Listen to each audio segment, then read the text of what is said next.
Hello everyone.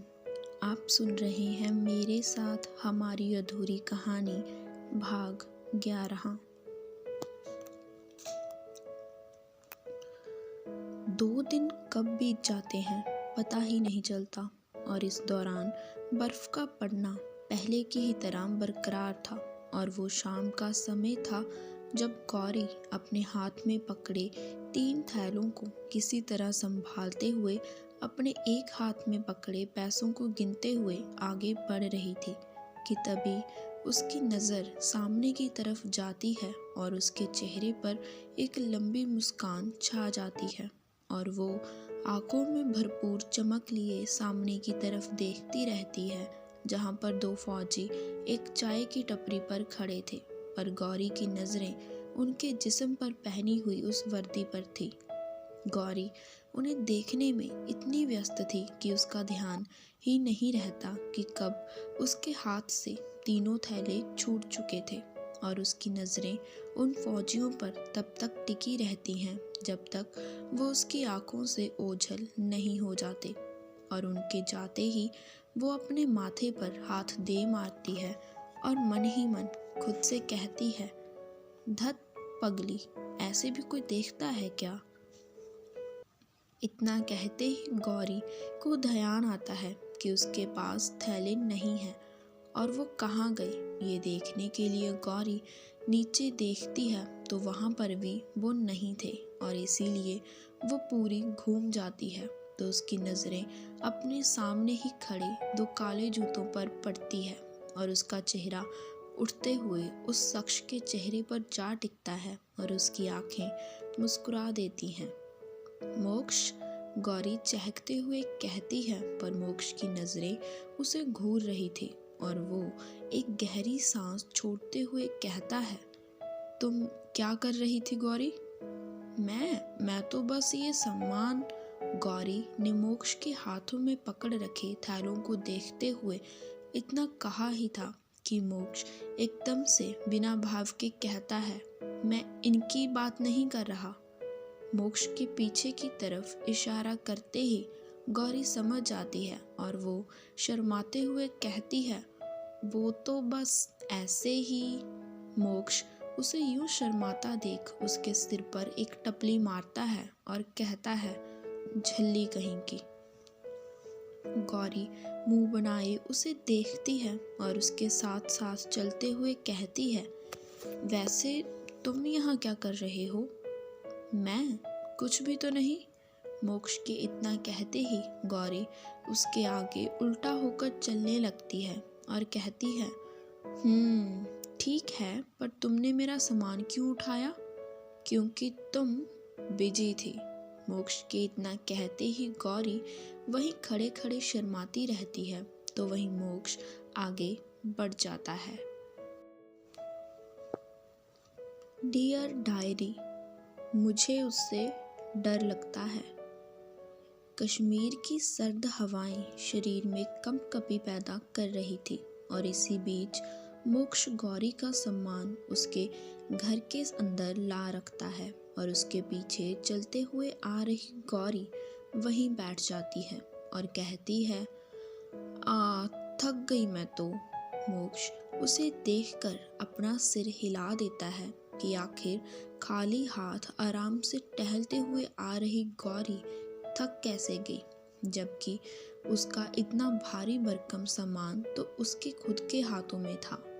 मोक्ष उसके बगल में आकर वहीं दरवाजे पर बनी सीढ़ियों पर आ बैठता है और उसके बगल में बैठी गौरी ठंडी हवा का एक झोंका आने से कांप उठती है तो मोक्ष उसके थोड़ा नज़दीक हो जाता है और उसके चेहरे पर बार बार आ रही उसकी जुल्फों को देखने लगता है।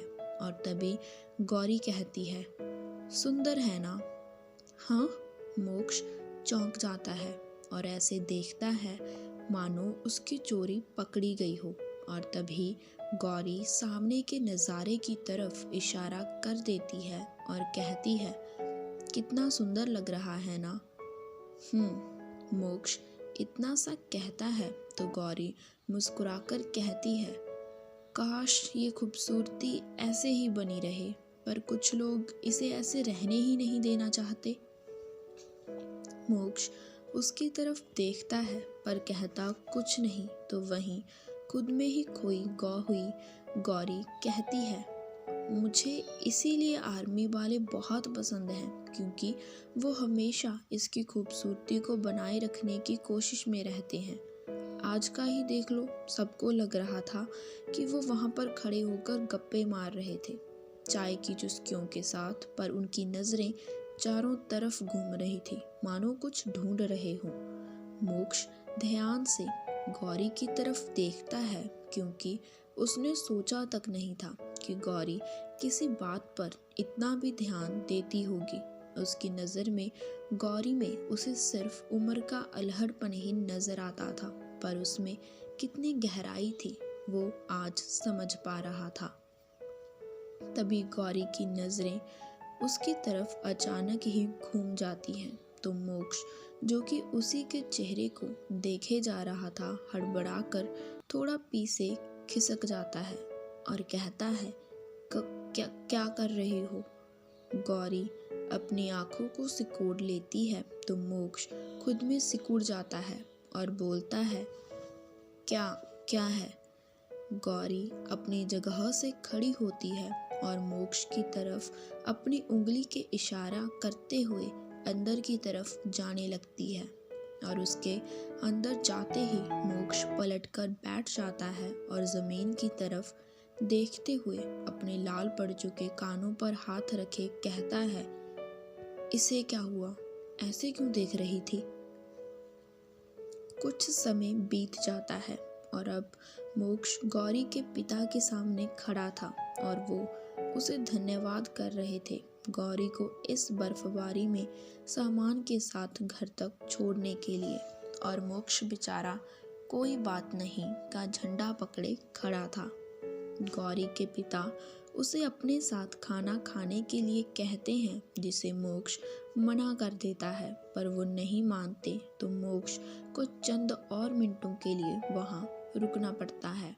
लगभग आधा घंटा ही बीता होगा कि तेज़ बर्फबारी और जमाती हवाओं के कारण सबके घर से निकलने पर पाबंदी लगा दी जाती है, और इस चक्कर में मोक्ष भी वहीं फंस जाता है और गौरी के बाबा की बात मानते हुए उसे वहीं रात भर के लिए रुकना पड़ता है, जो मोक्ष को कुछ ज़्यादा ही परेशान कर रहा था।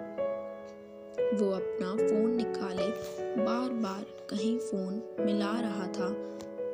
मोक्ष एक बार फिर अपने फ़ोन को कान पर लगाए खड़ा था कि तभी गौरी की आवाज़ उसके कानों में पड़ती है, ओफो, इतना भी क्या परेशान होना, हम लोग खा थोड़ी जाएंगे आपको। मोक्ष पलटकर उसकी तरफ देखता है पर कहता कुछ नहीं कि तभी गौरी अपने हाथ बांधे व्यंग से कहती है, कहीं मुझसे डर तो नहीं रहे? मोक्ष अजीब चेहरा बनाए अपने सामने खड़े उस छोटे से शरीर को ऊपर से लेकर नीचे तक देखता है और फिर अपने बाजुओं को एक दूसरे पर टिकाए हाथ बांधे खड़ा हो जाता है। और वहीं उसके फूले बाइसेप्स को देख गौरी हल्का खंखार देती है और अंदर की तरफ जाते हुए कहती है, अगर यहाँ रुकना है तो मुझसे डर कर रहना होगा, समझे? गौरी के जाते ही मोक्ष अपना सिर हिला देता है और अपने फ़ोन की तरफ देखते हुए उसे वापस से अपनी जेब के हवाले करता है और फिर खिड़की से एक नज़र बाहर की तरफ देखता है, जहाँ पर बर्फ़ के सफ़ेद रंग ने अपना पहरा जमा रखा था।